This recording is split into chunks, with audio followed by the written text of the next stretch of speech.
इमाम इब्न जौज़ी ने अल वफ़ा के अंदर इस हदीस पाक को लिखा है कि हज़रत अबू हुरैरा रज़ी अल्लाह तआला अन्हु फरमाते हैं कि मैं सफ़र में हुज़ूर नबी पाक सल्लल्लाहु अलैहि वसल्लम के साथ था, तो मैंने देखा कि हुज़ूर नबी पाक सल्लल्लाहु अलैहि वसल्लम ने बिस्मिल्लाह शरीफ की तिलावत शुरू की। जो ही आपने बिस्मिल्लाह पढ़ी, साथ ही आपने रोना शुरू कर दिया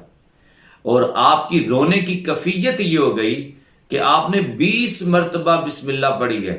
और हर बार अल्लाह के खौफ से आप रोते रोते गिर पड़ते। फिर मुझे मुखातब करके फरमाया, अबू हुरैरा